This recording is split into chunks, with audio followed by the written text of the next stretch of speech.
warahmatullahi wabarakatuh. Terima kasih wahai Kus buat perkenalannya sama sambutannya. Sekarang sambutan dari Pak Bunali sekaligus memotivasi anak-anak yang baru. Bapak dipersilahkan.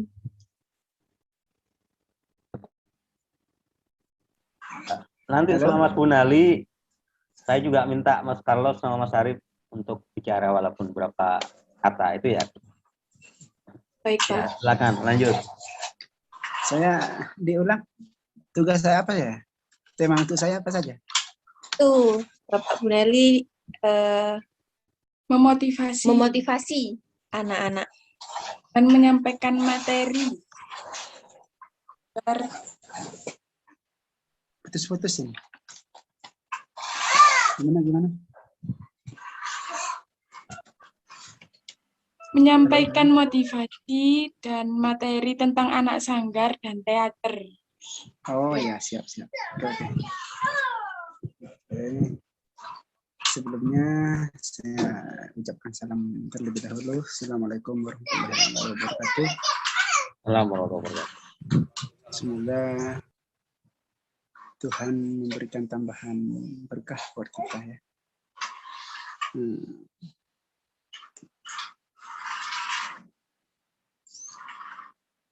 Yang saya hormati guru besar saya, Bapak Hairus Saleh, mudah-mudahan dia menjadi guru besar semesta.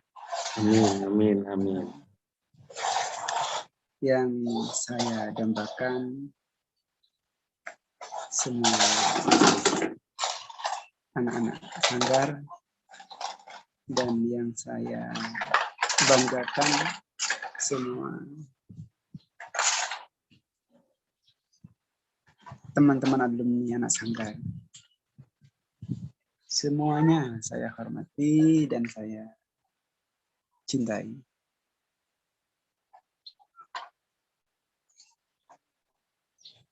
Akan saya mulai dari sanggar dulu ya. Oke.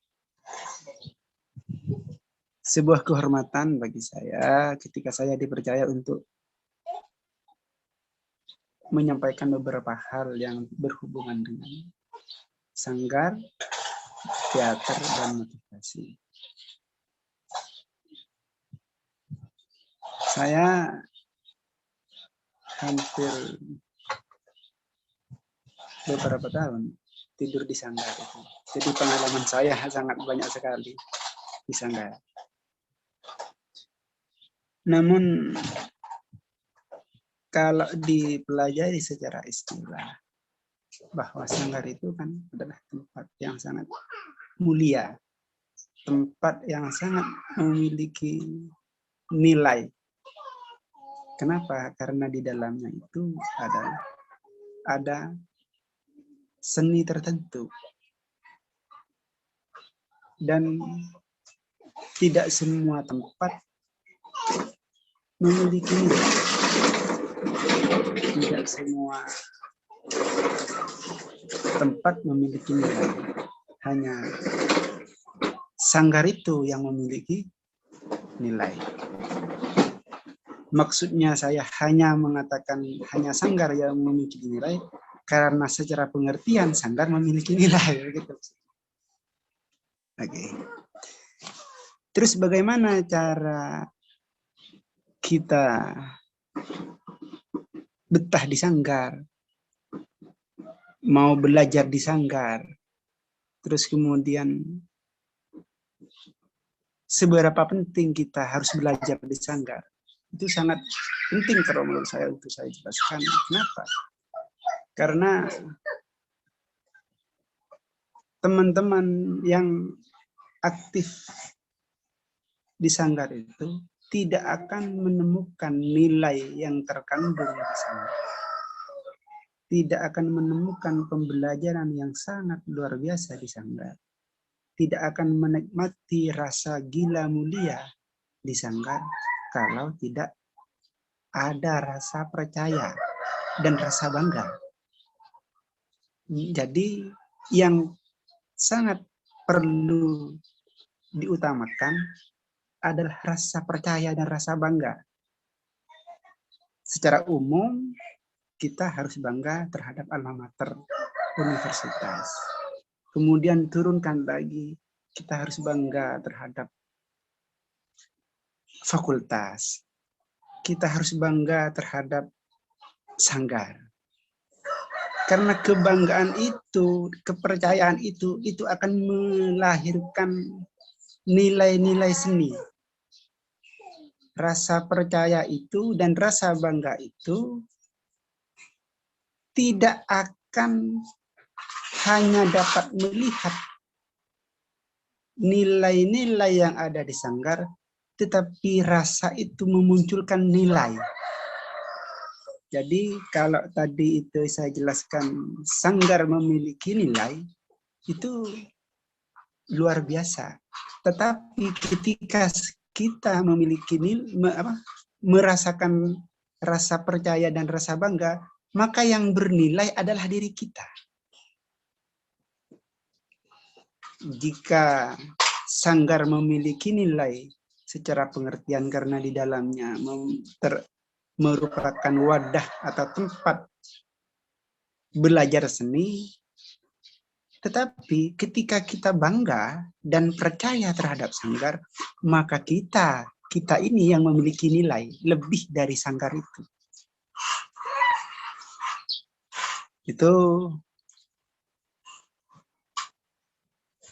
yang sangat berdasar sekali menurut saya adalah bagaimana menciptakan rasa percaya dan rasa bangga. Pengalaman itu saya temukan, saya rasakan ketika saya sudah pulang.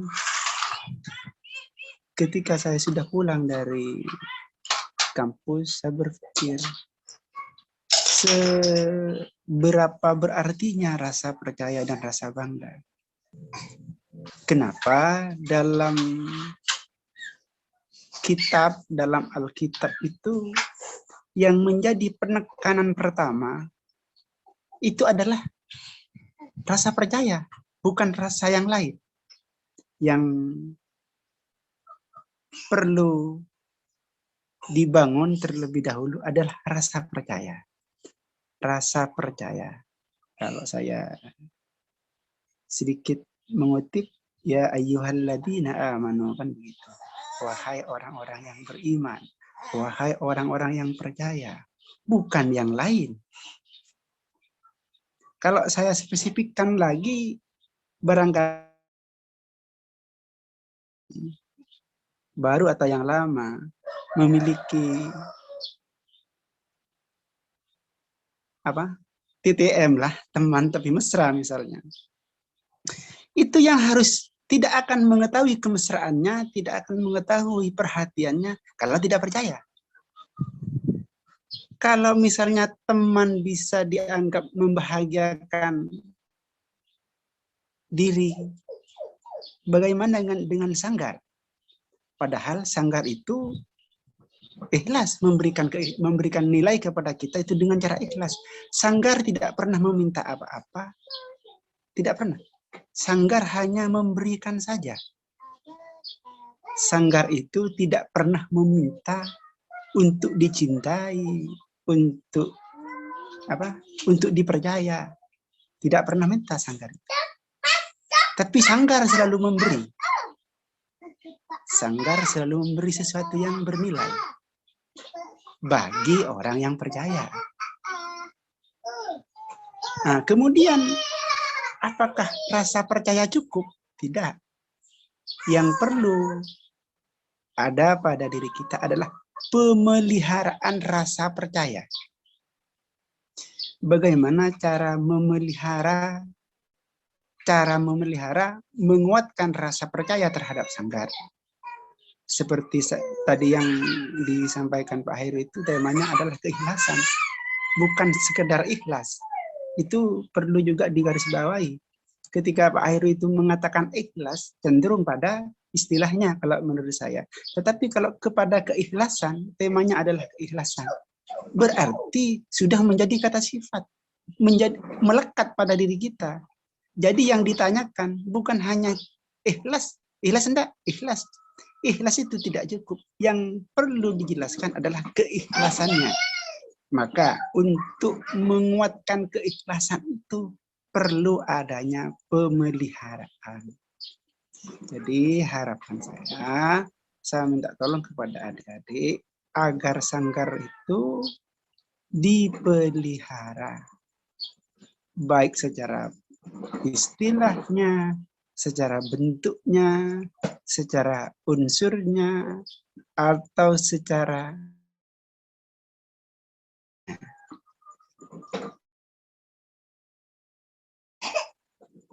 saya kira cukup untuk hal sanggar, ya. Oke. Nah, jadi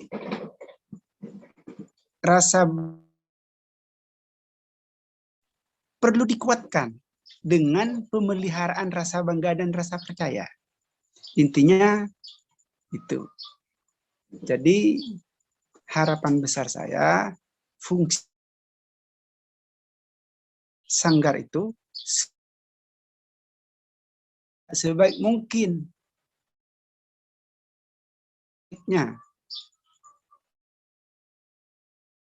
akan tahu atau sesuatu yang didapat dari sanggar setelah kalian pulang dari Unitomo. Karena kesungguhan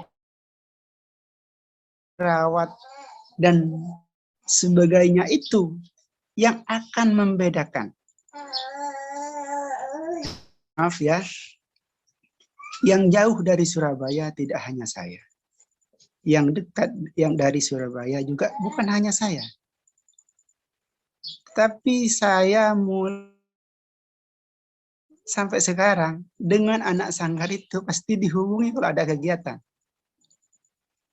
Ini kan apa ya? Saya pernah ngomong sama istri saya, sama teman-teman ngajar di sekolah saya, dan tadi juga teringat saya bilang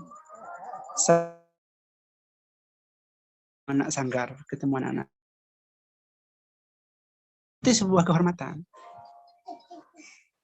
Artinya tidak hanya saya yang percaya terhadap FKF, tidak hanya saya, banyak yang bangga banyak, yang percaya juga banyak. Tetapi saya mohon doa barokahnya teman-teman agar saya tetap, sehingga buah dari itu semua ada aspek-aspek yang luar biasa. Ya diantaranya saya masih diingat sampai sekarang kan begitu kan. Walaupun saya sudah lebih dari senior ini sebenarnya.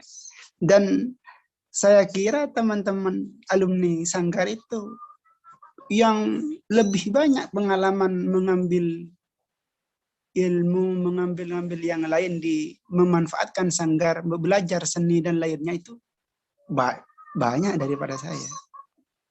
Tetapi saya alhamdulillah,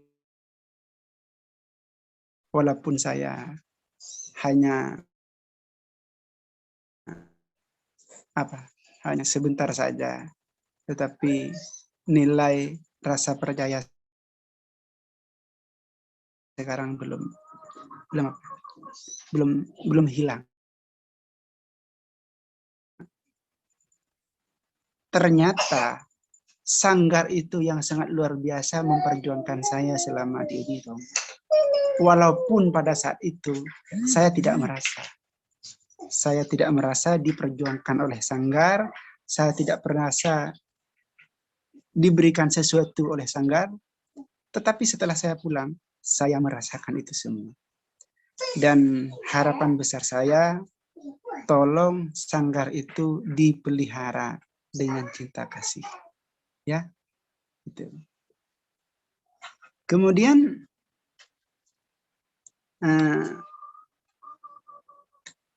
motivasi ya. Kira-kira apa yang menjadi hal penting bagi kalian? Banyak. Kalau teman-teman anak sanggar itu benar-benar mempelajari tentang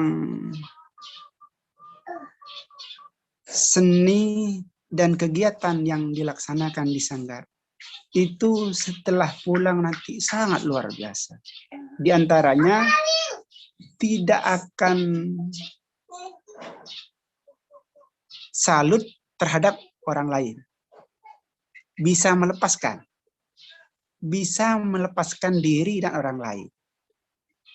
Tetapi tidak menjadikan nafsi-nafsi. Tetapi tidak terikat. Di antaranya, sekarang yang sudah pulang dari sanggar itu kan Mas Carlos. Ya, Mas Carlos dengan Mas Arif. Kan sudah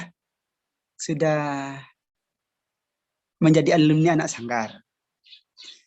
Itu Mas Carlos dengan Mas Arif belajar di sanggar sama, lamanya sama, jedanya sama, waktunya sama, materinya sama, semua sama. Hanya satu yang membedakan Mas Arif dengan Mas Carlos. Apa? Adalah kesungguhan. Kesungguhan itu yang beda. Sehingga buahnya setelah pulang beda. Kalau materinya sama. Saat ruang dan waktunya sama di sanggar. Tetapi kesungguhan belajar di sanggar itu beda. Itu yang membedakan ketika sudah pulang ke masyarakat, ketika sudah pulang ke kampungnya masing-masing. Tidak bisa ditemukan dan dirasakan nilai kesungguhan itu selama masih berproses. Tidak bisa. Tetapi nilai kesungguhan itu akan menjadi lebih berarti ketika sudah pulang masing-masing. Ketika sudah pulang, maka nilai kesungguhannya itu yang menjadi luar biasa. Seperti pengalaman saya waktu kemarin itu menyelesaikan kuliah S2 di Unitomo. Kalau pelajarannya biasa-biasa saja, materi saja. Tetapi ketika saya berangkat dari Madura ke Surabaya, pas setelah sholat subuh itu saya berangkat. Saya mengeluarkan sepeda motor. Mengajak teman saya, Mas Imam itu, lewat Pantura, jalur utara. Ketemu dingin, ketemu malam, ketemu panas. Terus apa sih istimewanya belajar ke Surabaya? Di Madura juga ada perkuliahan S2. Ada apa? Yang membedakan adalah kesungguhannya itu. Apakah saya bisa bersungguh-sungguh kalau saya kuliah di Pamekasan? Apakah saya bisa bersungguh-sungguh kalau saya kuliah di Surabaya? Yang sangat penting adalah kesungguhannya, bukan prosesnya. Kalau perkara dapat penghargaan, dapat ini, dapat itu hanya semacam apresiasi lah. Tetapi ada nilai lain yang tidak ada ukurannya, yang tidak bisa ditakar sama, adalah kesungguhan. Saya akan memberikan Saya memberikan kesempatan untuk berpikir dan berproses. Kira-kira seperti apa nilai kesungguhannya. Dan setelah saya mempelajari kampus lain, banyak kan kampus-kampus lain yang ada teaternya, bahkan di Unitomo juga ada sanggar-sanggar teater itu. Tetapi saya menilai keeksisannya, saya mengukur dengan pandangan saya sendiri. Itu yang paling eksis itu hanya teater KU. Dan pengalaman yang bisa dimanfaatkan setelah pulang, ya teater KU. Maka dari itu semua, saya selaku atas nama pribadi saya, dan saya mengajak kepada teman-teman yang masih aktif dan yang tidak aktif itu, saya doakan semoga aktif dan kompak serta rukun di Sanggar Teater agar segera berbangga hati lebih-lebih kepada yang terhormat Bapak Hairus Saleh. Karena beliau sibuk, beliau banyak tugas, beliau banyak kewajiban yang lain, tetapi beliau masih mengikhlaskan saat ruang dan waktunya, perhatian terhadap kita, mendidik kita, mengajak kita keluar, mengajak kita ke Bromo, diklatnya sampai ke Bromo, jalan kaki, seperti itu. Itu bukan hal yang biasa. Kalau hanya ingat Bromonya, ya pasti mau jalan-jalan saja. Tetapi proses untuk ke sana, apakah tidak ada kegiatan yang lebih berarti daripada hanya sekedar berjalan-jalan ke Unitomo? Kalau bagi saya pribadi, itu kayaknya sebuah surprise. Tetapi bagi Pak Hairus Saleh, banyak kegiatan yang lebih istimewa, yang lebih enak, yang lebih nyaman. Tetapi beliau mengikhlaskan waktu yang lain itu diluangkan kepada anak-anak. Agar maksudnya apa? Agar anak-anak ini nanti setelah pulang bisa bermanfaat. Bisa menemukan nornya dirinya sendiri itulah. Kalau bahasanya orang yang sukses belajar itu tidak hanya terbatas dan melekat pada persoalan skor dan nilai angka-angka itu. Tetapi orang bisa dikatakan sukses apabila menemukan jati dirinya atau cahaya dirinya. Karena cahaya dirinya itu yang akan mengantarkan kalian nanti setelah pulang.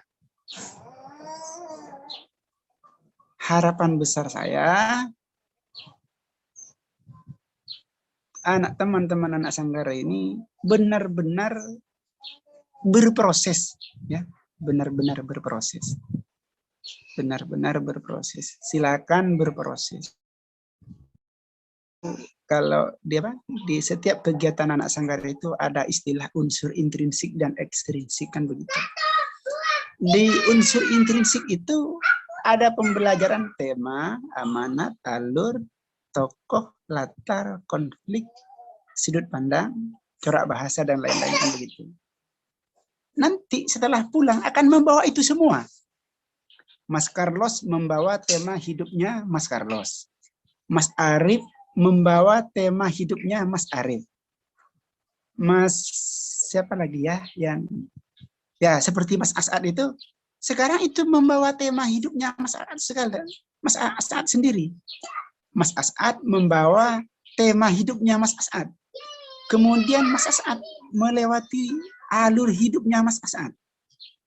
Kemudian akan ketemu dengan amanat, ketemu dengan tokoh. Mas As'ad itu kalau benar-benar mempelajari tentang karakter tokoh di Surabaya pada saat di teater itu, nanti setelah pulang ke Malang atau ke Sumeneb itu tidak akan salut dan tidak akan istilahnya itu. Ya pokoknya tidak akan salut dengan kehidupan orang lain. Kenapa? Karena saya mempunyai tema hidup sendiri. Maka dari itu, motivasi saya terhadap anak-anak Sanggar, silakan kompak dan rukun, belajar bersama, manfaatkan saat ruang dan waktu di Sanggar sebaik-baiknya, karena nanti kalian akan membawa tema hidup yang berbeda-beda. Pelajarannya adalah bisa dipelajari pada saat aktif di Sanggar Teater. di sanggar teater itu mempelajari unsur intrinsik secara tekstual, tetapi nanti setelah pulang akan mempelajari tema kehidupan masing-masing secara realita. Itu yang disebut dengan the real of education. Mau tidak mau, kalian semua harus menjadi master solution. Gitu. Oke, saya kira cukup ya. Ini lupa tadi nggak nanya saya. Waktunya saya ini berapa menit ini? Aduh, lupa saya ini. Siapa, Mbak? Siapa tadi moderator itu? Habis ya waktunya. Oh ya, mohon maaf ya kalau misalnya kelebihan waktu atau bagaimana. Saya akhiri dulu setelah barangkali seperti yang disampaikan Pak Heru tadi, kurang dan lebihnya saya mohon maaf. Dan apa yang saya sampaikan dari tadi, saya siap untuk ditanya kalau ada hal yang mau ditanya. Oke, saya akhiri dulu dari saya. Assalamualaikum warahmatullahi wabarakatuh. Assalamualaikum warahmatullahi wabarakatuh.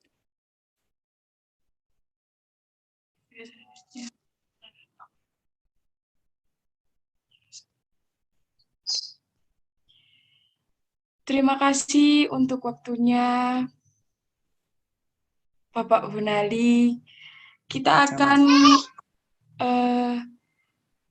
untuk Mas Carlos atau Mas Arief boleh menyampaikan sepatah dua kata untuk anak sanggar.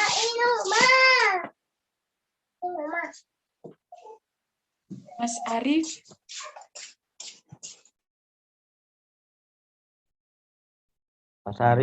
Mas Arief kayaknya tidak monitor ini. Mas Carlos mungkin yang monitor.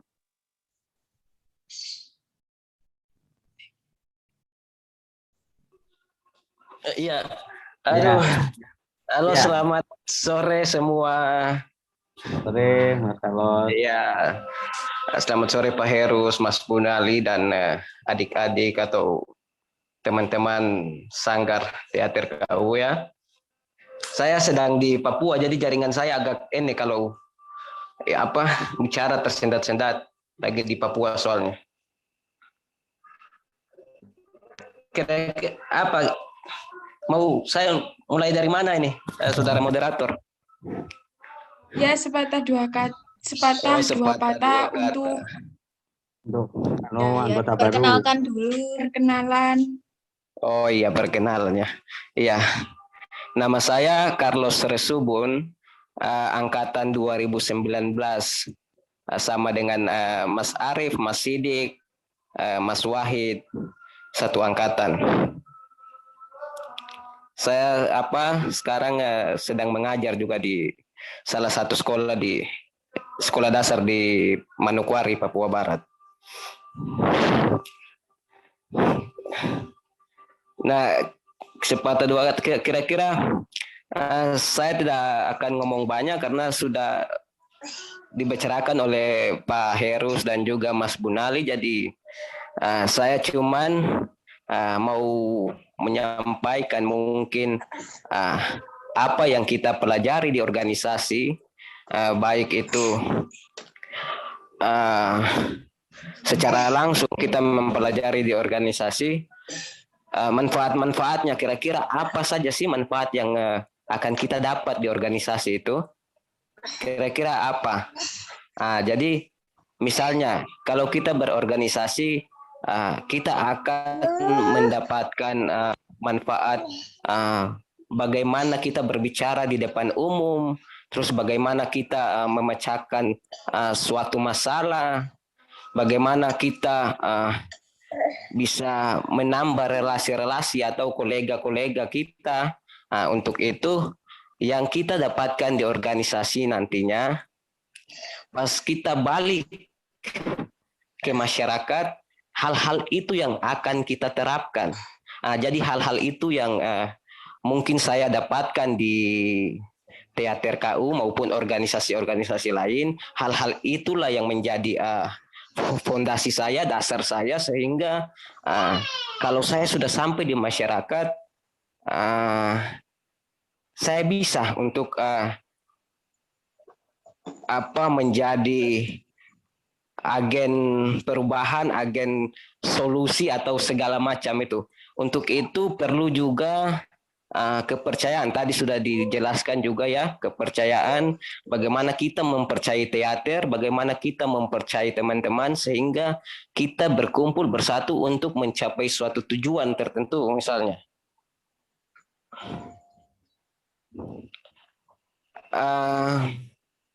Mungkin begitu saja ya Pak ya, Mas. Saya kalau ngomong panjang kan nanti takutnya anak-anak teman-teman bosan juga. Sebenarnya kalau kita berbicara organisasi kepemimpinan kan banyak, nanti kalau punya kan tidak bisa untuk saat ini.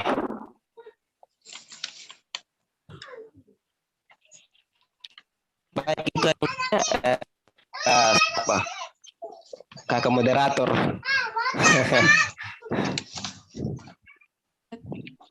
Terima kasih buat Mas Carlos sudah menyempatkan Iya, sama-sama. menyapa. Untuk Mas Arif, Mungkin tanya ke Mas menyapa Arif. dan Mas Arif juga punya itu pengalaman yang luar biasa itu. Assalamualaikum teman-teman, Pak Herus, Mas Gunali. Saya sekarang sama istri saya yang juga alumni saya. Warahmatullahi wabarakatuh. Pengalaman yang luar biasa di Sanggar, selain organisasi, belajar kekeluargaan, mulai bisa terjalin hingga sampai sekarang. Bahkan juga ada yang menemukan pasangannya. Banyak sekali pengalamannya dan tidak terlupakan intinya. Dan tidak akan rugi kalau gabung di Sanggar itu tidak mempengaruhi prestasi, justru malah akan menambah prestasi kalian. Jangan khawatir, gabung organisasi itu nggak akan menghambat akademis kalian. Ya, terima kasih. Assalamualaikum. baik, terima kasih. Terima kasih, Mas Waalaikumsalam Arif. warahmatullahi wabarakatuh. Oke, ini saya mau nambah sebentar. Halo? Ya, Ya. baik, Pak. Ya, tadi Mas Arif sempat menyinggung tentang prestasi. Harapan besar saya juga selain belajar seni itu, harapan besar saya karena di situ ada 2 jurusan. Jadi yang ada semacam kelompok belajar lah. Jangan sampai itu menjadi batu sandungan. Tugasnya nggak selesai atau yang lain tidak selesai. Itu tidak saya paling tidak suka seperti itu. Jadi akademis karena kalian itu aktif di Sanggar bukan organisasi praktis itu. Itu adalah sarana organisasi akademis. Ya. Jadi tidak boleh menjadi alasan hanya karena aktif di Sanggar yang lain terbenggalaikan. Semua di situ kerjasama yang baik, kerjasama yang benar, saling membangun, saling bahu-membahu. Nanti jangan merasa rugi karena berbagi ilmu dengan teman-teman yang ada di Sanggar. Oke, lanjutkan. Terima kasih. Sekarang kita buka sesi tanya jawab, nggih. Ya, silakan. Buat mahasiswa baru sama mungkin mbak-mbak sama mas-masnya yang sudah lama di Sanggar, ada pertanyaan buat Pak Bunali atau terus dipersilahkan. Jangan lupa perkenalan namanya ya. Terima kasih.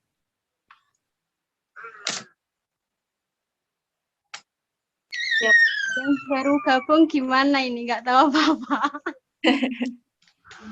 Mbak Rosi mau dipertanyakan apa? Mau tanya seputar apa?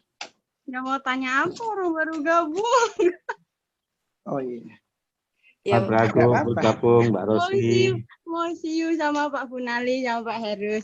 Oke. Halo, Assalamualaikum Pak. Waalaikumsalam warahmatullahi wabarakatuh. Sehat, Rosi.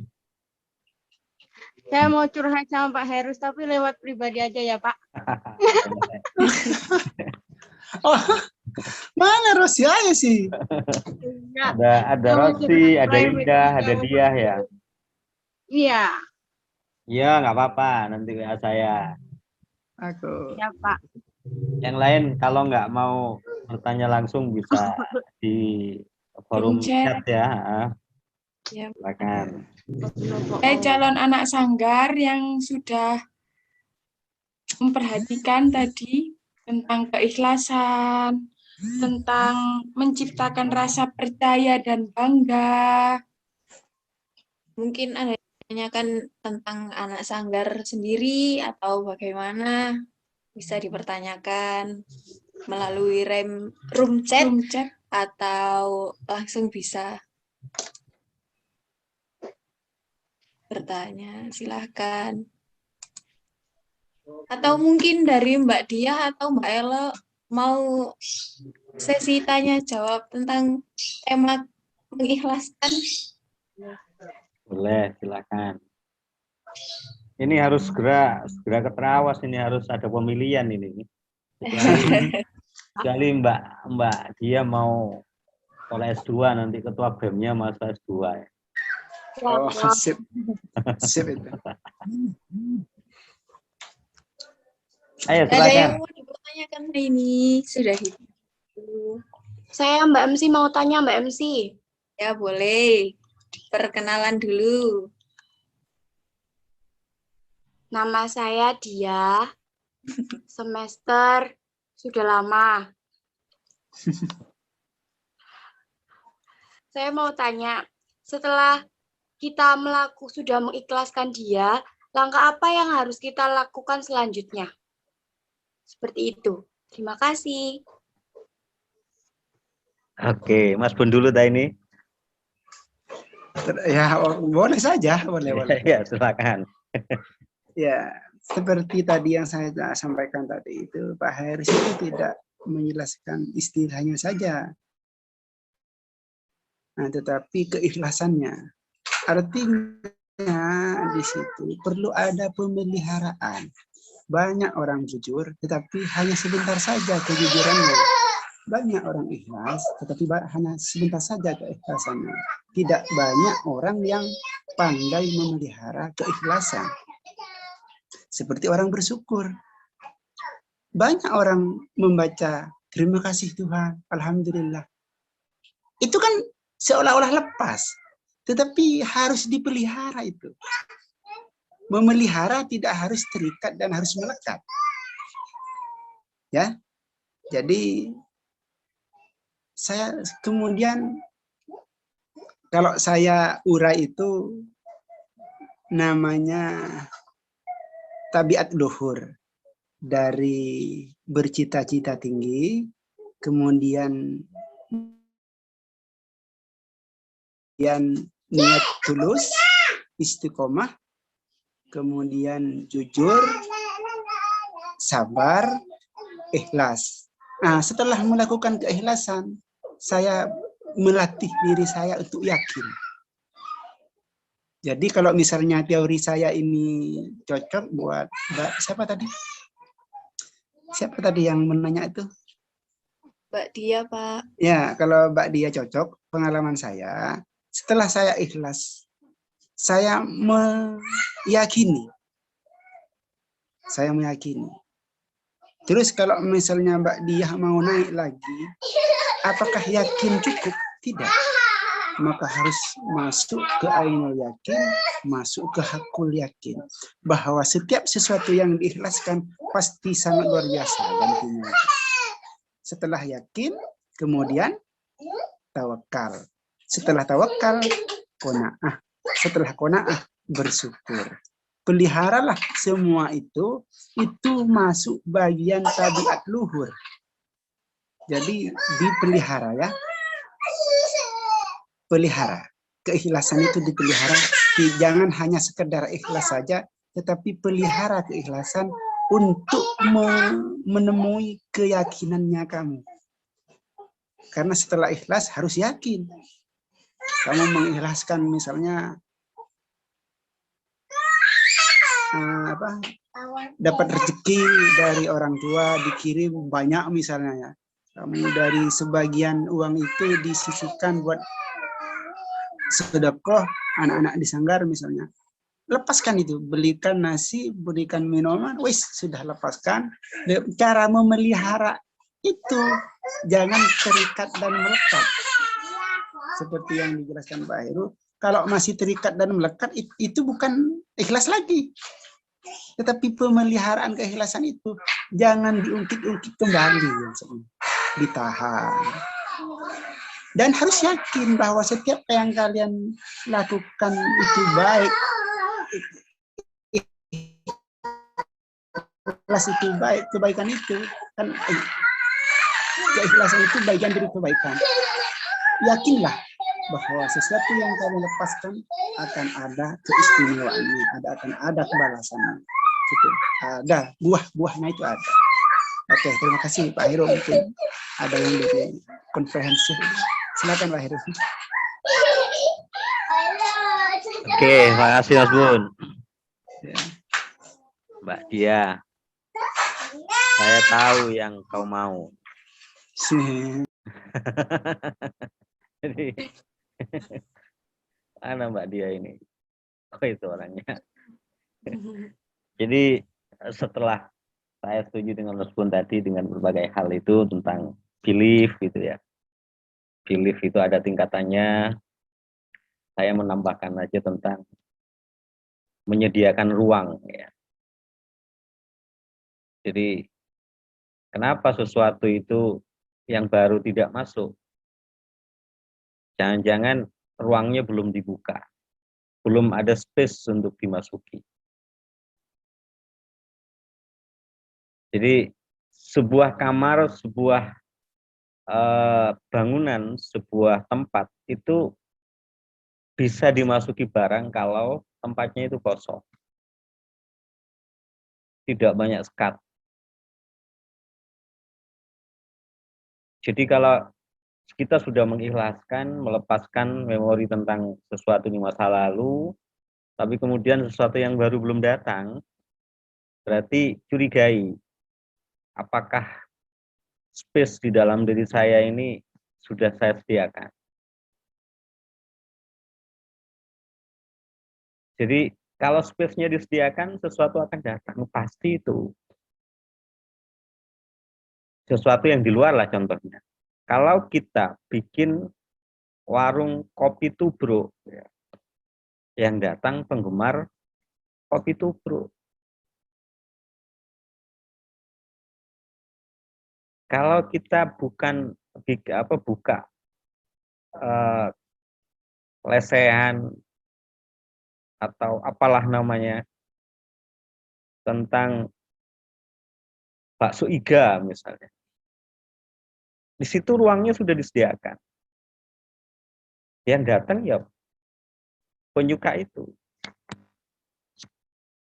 Nah, maka yang harus kita tanyakan adalah kita evaluasi, kita lihat di dalam. Kalau sesuatu yang kita tunggu itu tidak datang, apakah ruangnya itu sudah saya siapkan? Kadang-kadang bangunannya ada, tapi terlalu banyak sekat.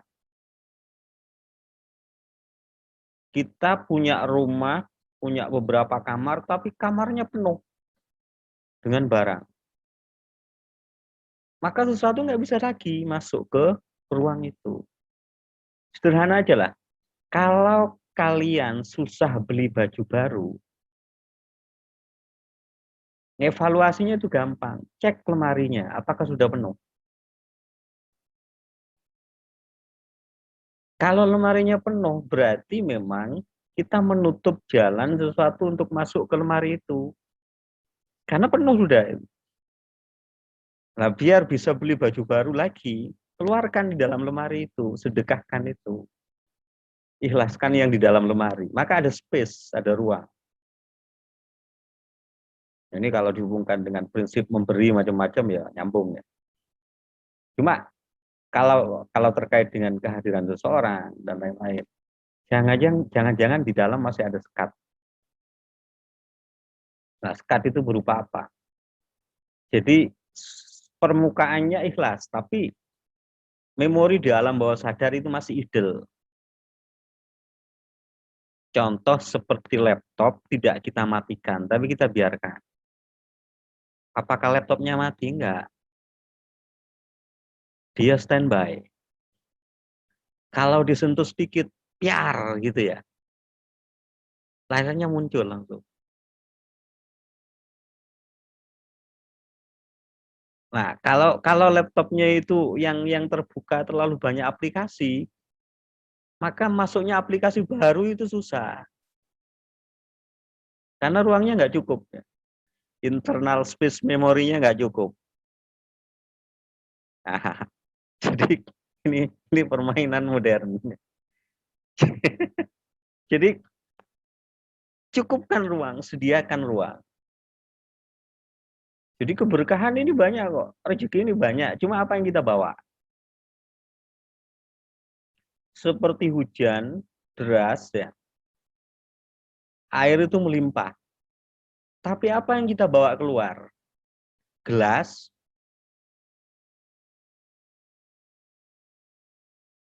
atau timba kecil, tong besar. Maka ketika gelas sudah terisi penuh, air yang baru nggak bisa masuk. Tumpah terus. Ruangnya ada tapi penuh, nggak ada space. Jadi perhatikan di dalam. Kamarnya itu ada bangunan hajat, cuma kadang-kadang kita tidak menyediakan ruang yang cukup untuk datangnya sesuatu. Apapun itu, seseorang, rezeki, keberkahan, kebahagiaan, everything. Jadi makanya kalau yang sering ke rumah saya, pasti tahu rumah saya nggak banyak barang. Karena saya menyiapkan samudra kemungkinan untuk bisa masuk ke rumah saya. Samudra kemungkinan. Nah kalau udah masuk, udah segera keluarkan. Karena itu menyediakan space untuk sesuatu yang baru untuk datang.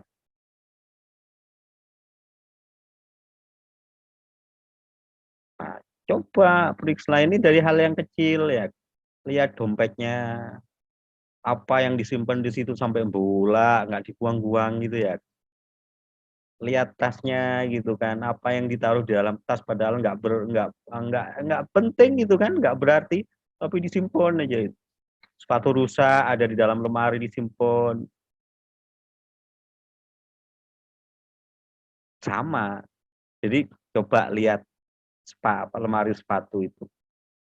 Ada berapa sandal, berapa sepatu yang nggak pernah digunakan tapi disimpan. Maka space-nya penuh. Di internal kita sama. Jadi ketika kita sudah menyiapkan ruang yang siap ditempati apapun, maka sesuatu akan datang. Kalau murid siap, gurunya pasti datang. Itu sudah hukum sunnatullah. Guru siap, nah murid siap, guru pasti datang. Nah, kenapa guru nggak datang? Muridnya belum siap. Ya kalau sudah gurunya datang, bawa wadah kosong. Jadi siap diajari, siap menerima. Nah, ini yang kadang-kadang memang menjadi stuck bagi pengembangan ilmu. Kadang-kadang kita itu ke sebuah forum, kita itu datang dengan wadah yang penuh. Alah, apa ini ngomong apa ini? Biasa ngomongnya lah, itu wadah penuh itu. Jadi biasakan kita itu apapun yang sudah kita pelajari, sisakan space untuk mengatakan ini sudah tidak inline dengan saya, ini sudah tidak sesuai dengan saya apa yang sudah saya pelajari, dan saya siap untuk sesuatu yang baru yang lebih sefrekuensi dengan saya. Jadi saya kalau baca buku saya yang baru terbit, itu sudah ada beberapa yang saya merasakan ini sudah tidak inline lagi, nggak sejalan lagi dengan kesadaran saya saat ini. Tapi apakah itu salah? Tidak. Bagi orang lain itu masih dibutuhkan. Makanya kadang-kadang saya jarang, walaupun punya Facebook mau update status, ketika saya ketik, baru dibaca lagi. Kadang-kadang itu sudah nggak sejalan dengan kesadaran saat itu. Jadi cepat. Jadi makanya heran saya kalau ada dosen itu ngajar, pelajarannya itu tiap tahun sama aja. Jadi berarti kan sesuatu itu stuck gitu kan. Padahal kesadaran itu selalu berubah. Ya, itu ya dia ya. Sediakan ruang kosongkan di Nggih. dalam. Nggih. Tanya lagi, Pak. Ya. Kalau semisal kan, semisal lemari kita sudah kosong, tetapi ada beberapa kriteria yang tidak sesuai dengan apa yang kita inginkan, sehingga dia itu susah untuk masuk ke lemari kita gitu, Pak. Lalu apa yang harus saya lakukan gitu, Pak? Ya, ya ini berarti ikhlas itu tidak hanya di belakang, tapi juga ke depan gitu ya. Jadi begini, atensi kita, ya Tuhan, saya mau memvisualisasi atau membutuhkan sesuatu yang seperti ini, kriterianya lengkap gitu kan, kita visualisasi dengan lengkap. Tapi apa yang saya desain, yang saya rancang ini bukan yang terbaik. Rancanganmu lah yang terbaik. Jadi kalau ini bukan yang terbaik, saya ikhlas menerima rancanganmu yang pasti terbaik. Nah, ini kadang-kadang kita melekat terhadap doa kita sendiri kok. Iya enggak?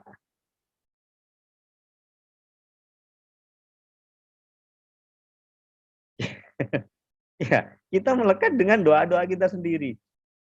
Iya Rob, ya Allah, saya membutuhkan. Ingat ya, membutuhkan. Jangan bilang menginginkan.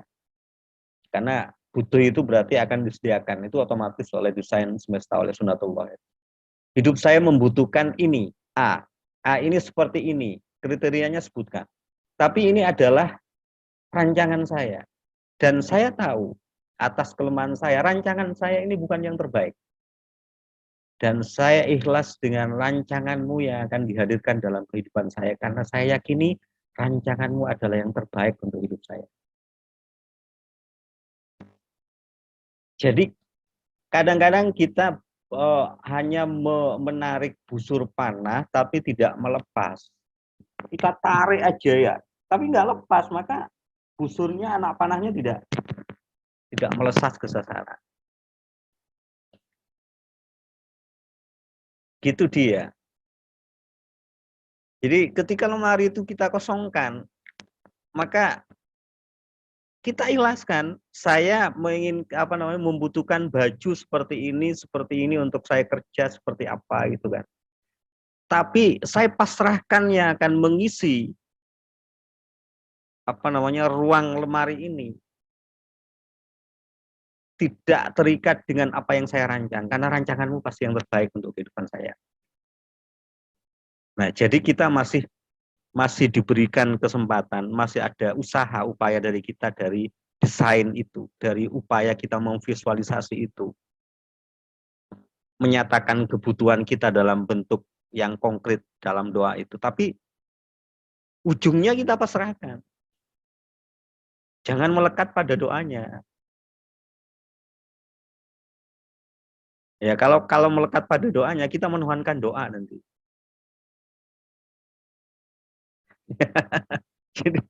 jadi boleh meminta, tapi jangan melekat pada permintaan.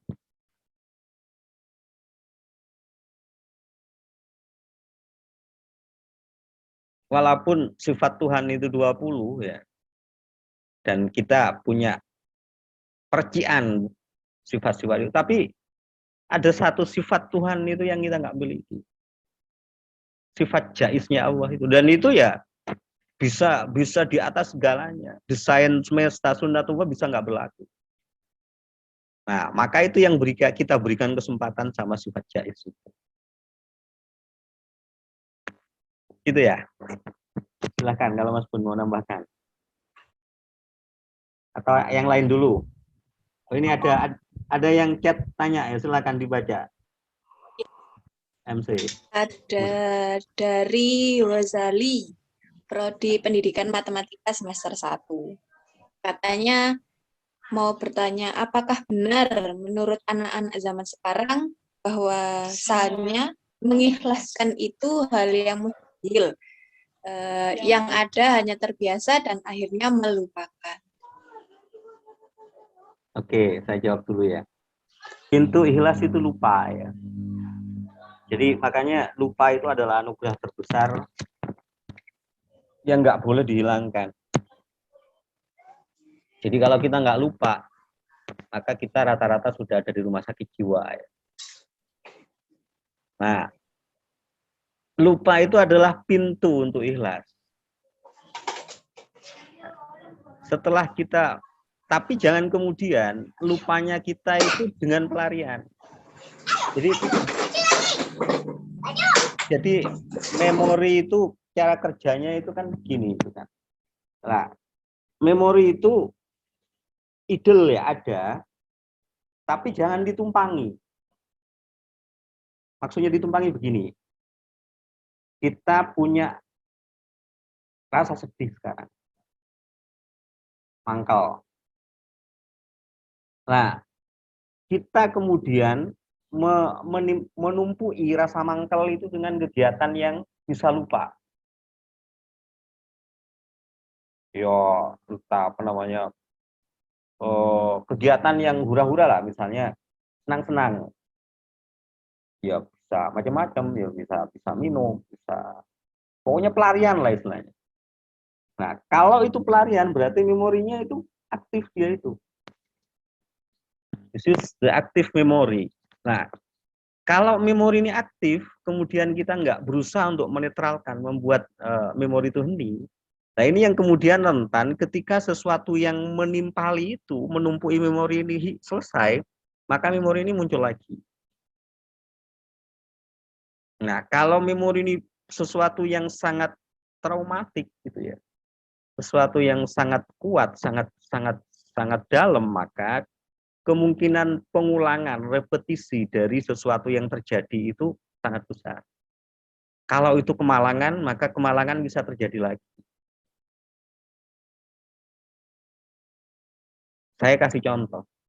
Mengapa di sebuah jalan yang diyakini dan direpetisi, diulang percakapannya, selalu terjadi kecelakaan? Oh iya di situ, oh iya di situ, terus lupa. Oh iya nanti terjadi kecelakaan lagi. Oh iya memang di situ begitu lah. Itu namanya memori dilupakan tapi tidak diselesaikan. Maka potensi untuk terulang lagi kejadian yang sama itu akan sangat kuat. Itu yang kemudian kadang-kadang kita merasa saya apa sih salahnya kok selalu malang, selalu mengalami sesuatu yang sial itu. Jangan-jangan memang itu kita undang tapi kita nggak sadar. Undangnya dari mana? Dari memori yang kuat, traumatik yang kuat tentang sesuatu ya. Kemudian kita nggak berusaha untuk menetralkan memori itu. Tapi kita lupakan dengan berbagai hal lain dengan cara menimpuki.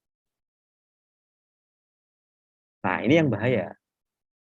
Makanya kemudian sekarang dikir gitu ya. Itu salah satu cara untuk melepaskan memori. Memaafkan.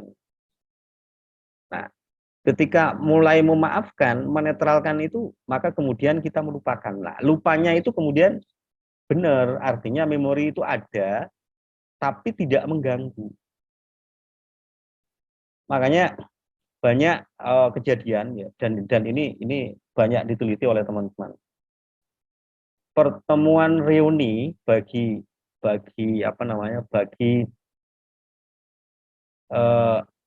orang yang sudah usianya 45 ke atas, 40 ke atas lah ya.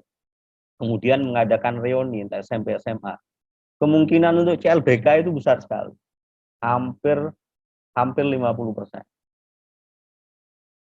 Dan itu yang kemudian mengganggu rumah tangga, selingkuh lagi, cekcok lagi. Saya kemarin ditelepon oleh teman di Gresik karena adiknya itu mengalami seperti itu. Suaminya istrinya ikut reuni, ketemu mantannya, kemudian minta cerai. Nah, itu karena memorinya itu nggak selesai dulu itu. Nah, kalau nggak selesai, ditik sedikit, wah itu bisa meledak. Dan itu bisa kejadian yang lain, kecelakaan, kemalangan, kesialan di tubuh orang. Ya, gitu ya, Mas Rosoli ya, bagus pertanyaannya. Jadi pintunya adalah lupa, tapi jangan lupakan dengan pelarian, tapi lupakan dengan mengikhlaskan, menetralkan memori, bisa dengan pikir, memaafkan. Jadi memori itu bisa kita dekati kok. Alam bawah sadar bisa kita dekati. Salah satunya adalah betul-betul memaafkan rasa yang muncul, kemudian itu lesap, selesai, sudah netral. Dia nggak menjadi in motion, energi yang molek. Nah, kalau in motion itu energinya molek, suatu saat meledak. Jadi ada orang yang katanya sabar, diem, tapi itu bukan sabar, itu menahan. Suatu saat ngeblak ya. Itu ya. Silakan Mas Gun kalau menambahkan. Ini sampai jam berapa ini moderator? Baik, terima kasih Pak atas Mas Gun mungkin mau menambahkan itu. Oh ya, pertanyaannya diulang moderator. Oh, baik Pak. Apakah benar menurut anak-anak zaman sekarang bahwasanya mengikhlaskan itu hal yang mustahil, yang ada hanya terbiasa dan akhirnya terlupakan? Gitu Pak Bunali. Oh. Ya, ini sedikit masuk ke ilmiah ini kalau begini. Apakah benar? Berarti pertanyaan.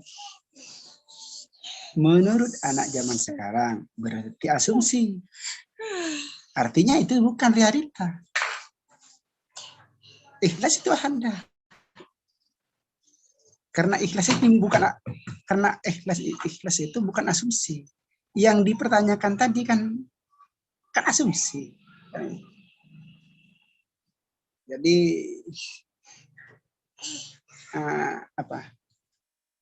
betul katanya Pak Harus tadi, kadang kita itu bisa melepas karena dipaksa lupa.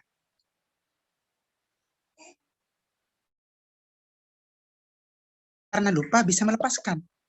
Juga bukan karena lupa, tapi juga bisa melepaskan. Misalnya ya, ini pernah terjadi pada saya sendiri. Saya waktu itu mau pulang ke rumah yang di Pamekasan. Saya bawa 2 ikan tongkol.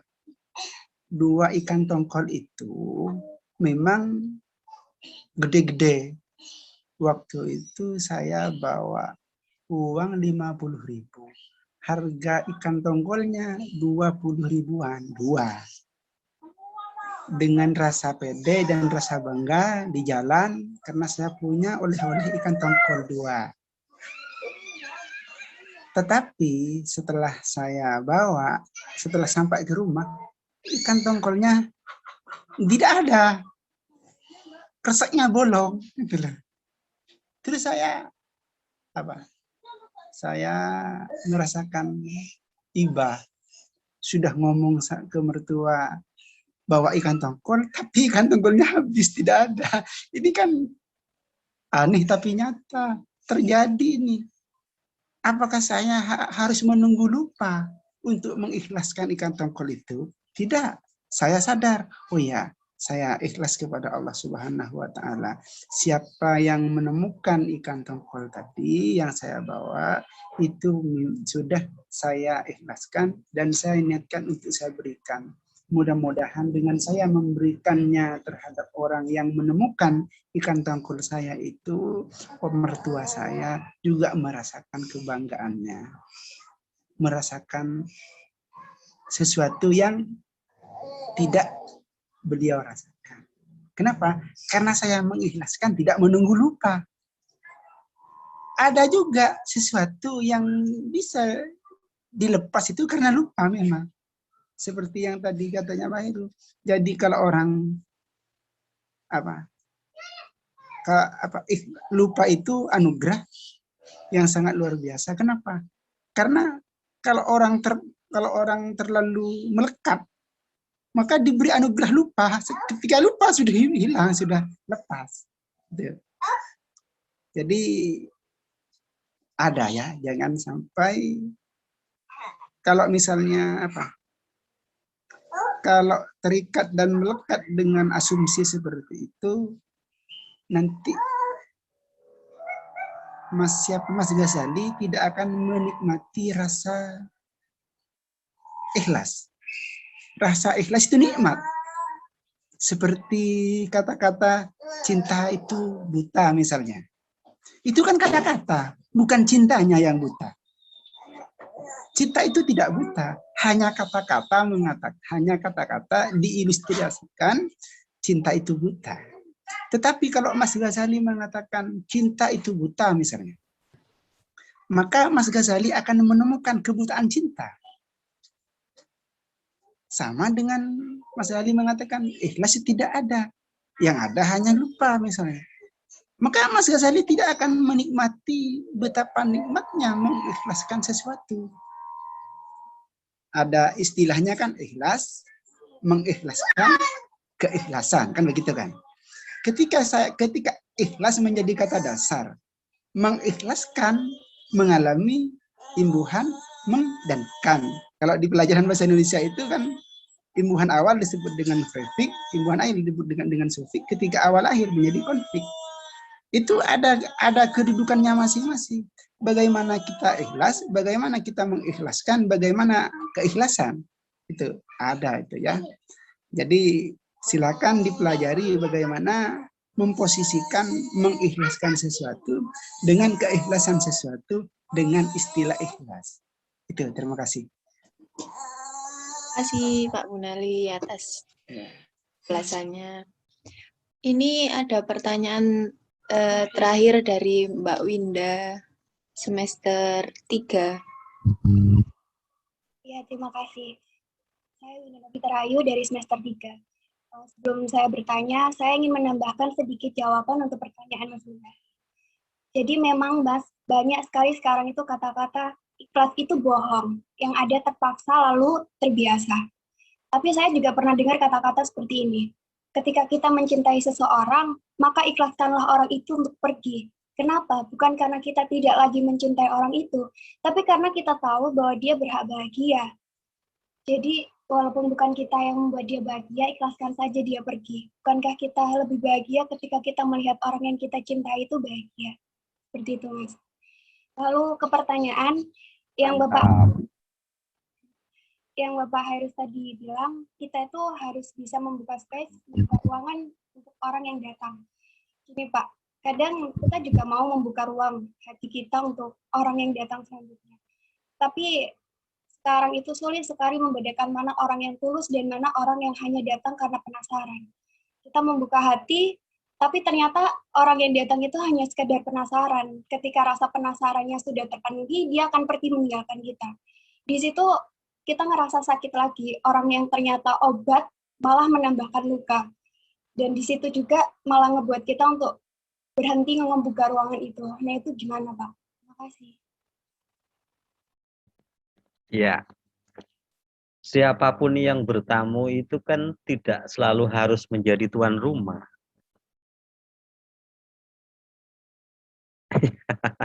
Jadi kita membuka ruang, ya silahkan siapapun bertamu.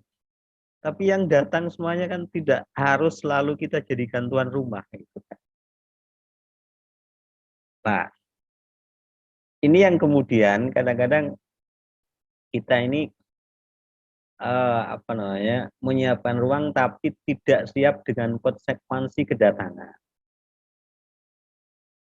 Jadi siapkan aja ruangnya. Kemudian kalau kita sudah membuat di dalam ini merasa layak terhadap sesuatu yang baik, maka yang sefrekuensi dengan yang baik itu yang akan menyatu. Nah, kadang-kadang kita ini masih menyisakan berbagai hal yang tidak kita sadari untuk mereject sesuatu apapun. Contoh, dari luka yang kemarin-kemarin masih adakah atau sudah benar-benar hilang rasa sakit yang kemudian mengklaim bahwa oh si cowok ini pembohong, wanita itu nggak bisa dipercaya, misalnya ya. Nah, ini yang kemudian yang datang adalah sesuatu yang kita yakini. Maka itu yang kemudian harus kita siapkan dulu. Jadi belief-belief yang tidak memberdayakan di dalam diri kita itu yang harus diresapkan dulu, sehingga nanti kalau memang di dalam ini sudah hening, maka yang datang akan sesuai dengan frekuensi keheningan itu. Masih ingat, pernah saya kasih contoh ya, radio dangdut, itu pasti yang mendengarkan penggemar dangdut. Apakah ketika kita setel radio dangdut, radio yang lain nggak ada, tapi kita tidak satu frekuensi. Indosiar, RCTI, semuanya ada. Nah, yang kita petik remote itu adalah yang satu frekuensi dengan kita. Kalau tidak sengaja kita petik siaran bola, terus tidak satu frekuensi, maka kita akan segera pindah channel itu. Nah, yang harus kita mulai, yang harus kita siapkan adalah keheningan di dalam. Perhatikan belief-belief yang tidak memberdayakan. Misalnya, oh cowok itu rata-rata pembohong, wanita itu rata-rata matre misalnya. Lah itu belief-belief yang tidak memberdayakan. Saya tanya sama istri saya, kenapa kok akhirnya nikah sama orang Madura? Karena dulu dia benci orang Madura. Oh, yang dibenci datang akhirnya. Kayak Rosi, Pak.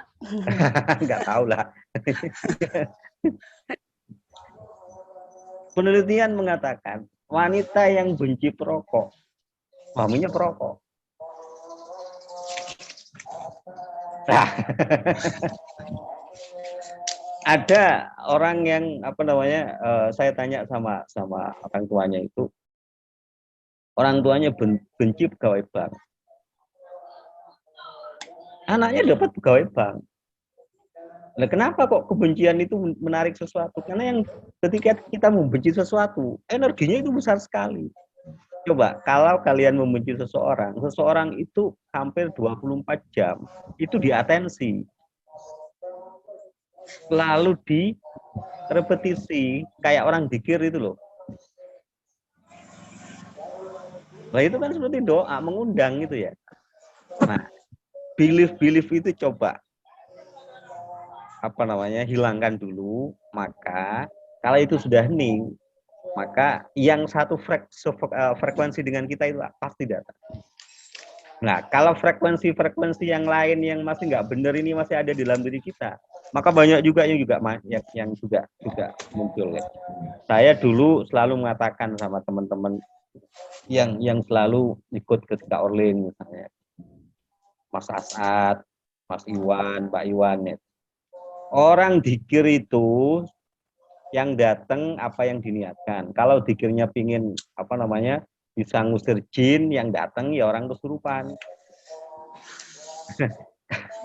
Kalau dikirnya pengasihan ya yang datang adalah lawan jenis. Kan begitu kan? Kalau yang dikirnya adalah untuk sesuatu minta kaya, yang ya ketemunya adalah sesuatu yang terkait dengan materi. Nah, kalau dikirnya hening, semuanya disiapkan oleh Tuhan itu. Yang baik-baik itu loh. Jadi, dulu itu sering ketika Oleng itu sering kesurupan. Saya bilang, ini memang diundang kok. Karena yang ikut itu memang jadi masih ada sesuatu di dalamnya itu yang niatnya ke sana. Nah, setelah itu lesat hening, udah sekarang jarang. Ya, Mas Gun bisa jadi saksi ketika pas Asad dulu begitu dulu ya kesurupan bolak-balik itu. Tapi yang ngatasi orang lain. Ya, karena dikirnya itu atensinya ke situ, ada beliefnya ke sana. Nah, itu yang harus diwaspadai di dalam itu.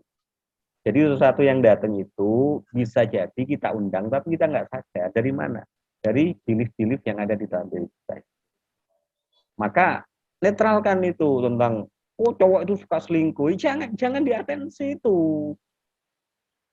Nanti kalau udah punya tunangan, punya suami, jangan selalu mengatakan, kamu kemana? Kamu selingkuh ya? Kamu selingkuh. Lah, ya kalau selingkuh benar ya kan memang sudah diarahkan ke situ kok. Kenapa? Doanya begitu. Karena belief yang di atensi ya itu gitu kan. Itu ya Mbak Winda ya. Jadi tidak semua yang hadir bertamu di ruang yang kita buka harus selalu kita jadikan tuan rumah. Ya, silakan Mas Bun. Oke. Nah, ini ada yang menarik ya. Nah, atas nama Winda ya tadi ya. Iya, Pak. Itu pertanyaan yang sangat luar biasa. Tapi ini ada tanggapan yang juga luar biasa. Begini, Winda. Nah, siapapun seseorang yang melakukan sesuatu tanpa didasari ilmu, maka buta. Sama dengan orang akan menerima seseorang. Apakah orang itu baik atau hanya sekedar baik, kan begitu. Nah, kemudian kontrolnya bagaimana? Sadari, apakah saya bagian dari dia atau dia bagian dari saya? Kalau dia bagian dari saya, dia harus ikut saya. Kalau saya bagian dari dia, maka saya harus bergantung pada dia. Sedangkan dia hadir akan menjadi bagian dari saya. Maka yang harus mengontrol adalah saya. Sadari. Sama dengan pakaian ini. Pakaian ini adalah pakaian saya. Artinya, bukan saya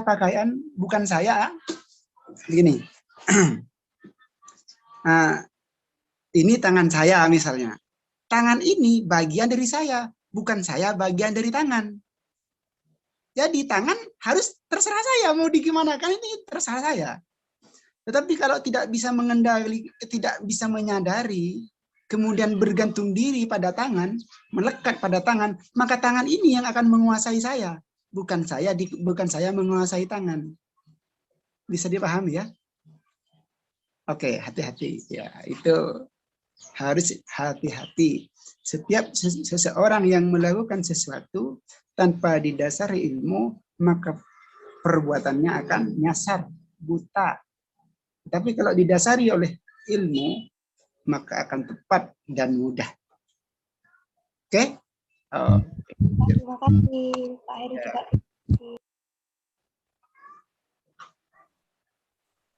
Terima kasih buat pertanyaannya Mbak Winda dan penjelasan dari Pak Heris dan Pak Gunali. Ini sebelum ditutup, mau ada pertanyaan lagi atau langsung perkenalan? Enaknya bagaimana? Mas Wahid. Perkenalan langsung ya, ini sudah mau jam 5 ini. Oh, baik Pak. Kalau begitu perkenalan terus langsung ditutup gitu nggih Pak? Iya. Sip, oke. Baik.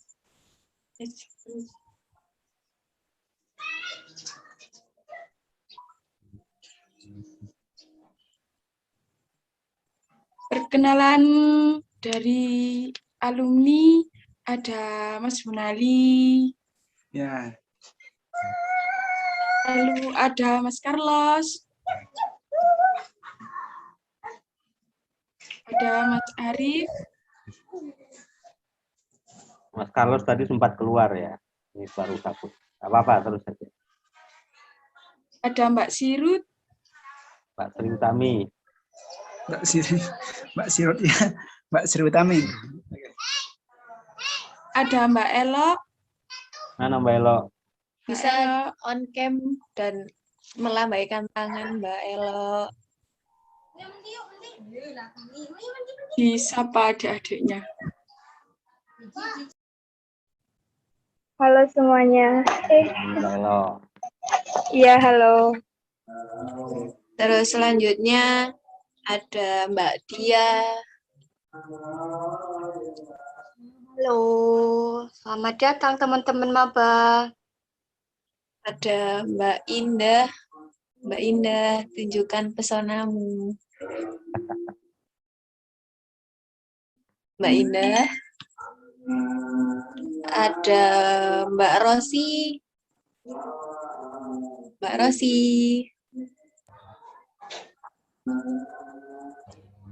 Terus dari anak sanggar ada Mas Wahid. Mas Wahid. Mas Wahid. Saya Mas Wahid. Oh.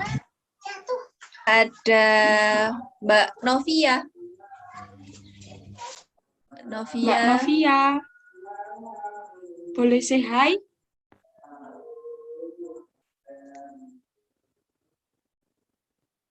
Ada Mbak Hikmah. Mbak Hikmah. Terus ada saya sendiri, Fafa, sebagai MC, dan Mbak Cika. Saya Cika. Ada juga Mas Farizal. Mas Farizal. Terus Mas Fajar. Mas Fajar. Hai. Saya Fajar. Ada Mbak Tias.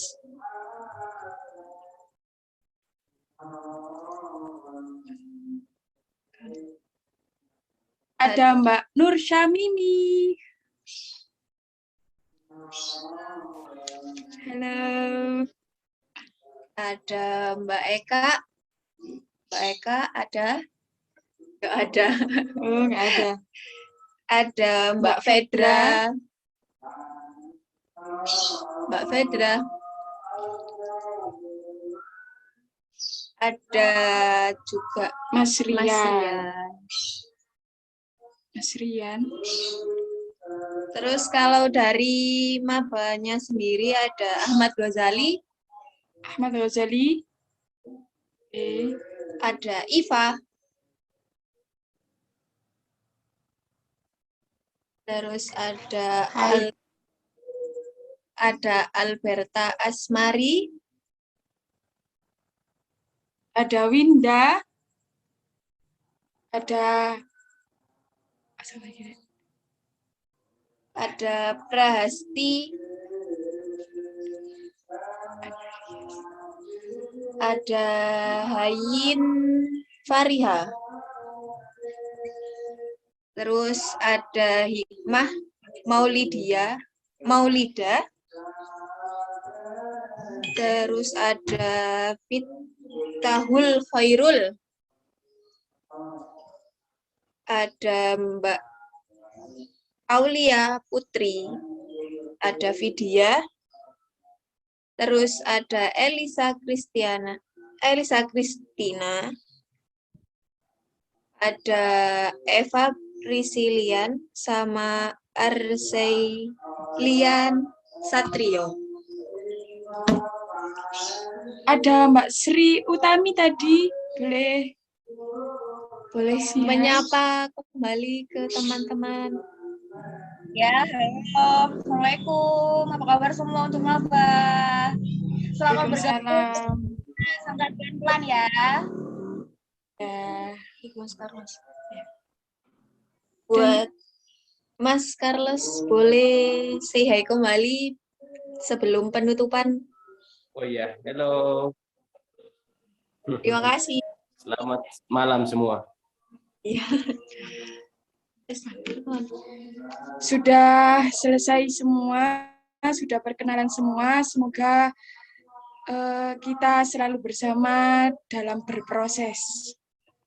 Tadi sudah ada keikhlasan, mengikhlaskan. Mengikhlaskan itu berarti pintunya, kita harus punya pintu dan kuncinya. Pintunya ikhlas itu lupa dan kuncinya itu lepas. Kalau dari Bapak Hairus tadi. Nggih. Kalau dari Bapak Bunali, ada menciptakan rasa percaya dan bangga, pemeliharaan rasa. Jujur, sabar, ikhlas, lalu meyakini. Seperti itu. Semoga bermanfaat untuk pertemuan kali ini. Untuk penutupan mungkin Bapak Hairus boleh berdoa, penutupan memimpin doa. Mas Bunali aja ya, Mas Bunali yang doa ya. Baik Pak, Boleh. monggo Pak Bunali pimpin untuk berdoa. Mas Bunali masih di mute. Suaranya belum ya? Iya, enggak. Sekarang spesial Pak ini. Kangen doanya Pak Heru sekarang. Jangan, saya nggak pakai sarung, nggak pakai apa ini, pakai celana pendek, nggak afdal lagi energinya. Oh iya. Ya, mari. Bismillahirrahmanirrahim. Alhamdulillah. Amin. Hamdan ya fi ni'amahu wa yukafi mazidihi rabbana untuk kama yanbaghi tartiban wa ikram. Ya Allah, ya Rabbana, ya Allah, ya Rabbana, ya qadiyal hajatina, ya rafi'al darajatina, ya dafi'al bala, ya dafi'al baliyat, ya muhilal muskilat, ya syafil amrad, ya kafir muhimmat, ya mujibad da'wat. Rabbi najina wa ahlikum Rabbi yasir wa la tu'assir Rabbi tamam bil khair. Ya Rabbi, ya Allah, ya Rabbi, ya Allah anugerahkan kami. Amin. Tambahkan rahmat kepada kami agar kami selalu mendapatkan petunjuk yang baik, yang atas, yang terhormat, yang berdaulat. Ya Allah, ya Kafi, ya Allah, ya berikan kami kekuatan, jadikan kami yang berdaya, jadikan kami yang berdaya di setiap saat dan waktu, atas kekuatanmu, atas keberdayaanmu. Ya Allah, ya Kafi, ikfina, ya Allah, ya Latif, ulfin. Rabbana atina fid dunya hasanah wa fil akhirati hasanah wa qina adzabannar. Subhanaka rabbika rabbil izzati wa salamun alal mursalin walhamdulillahi rabbil alamin wa bi asraril Fatihah. Bismillahirrahmanirrahim. Alhamdulillahi rabbil alamin. Nasta'in ihdinas siratal mustaqim siratal ladzina an'amta 'alaihim ghairil maghdubi 'alaihim waladdallin.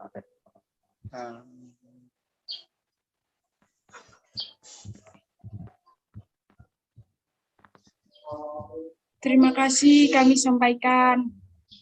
Sebelum kita tutup acara pada sore hari ini, ada sedikit kesimpulan yang kami terima, yaitu selesaikan memorimu dengan memaafkan, menetralkan, dan lebih mendekatkan diri kepada Tuhan. Sekian, semoga bermanfaat. Kurang lebihnya kami mohon maaf sebesar-besarnya. Billahi taufiq wal hidayah. Wassalamualaikum warahmatullahi wabarakatuh.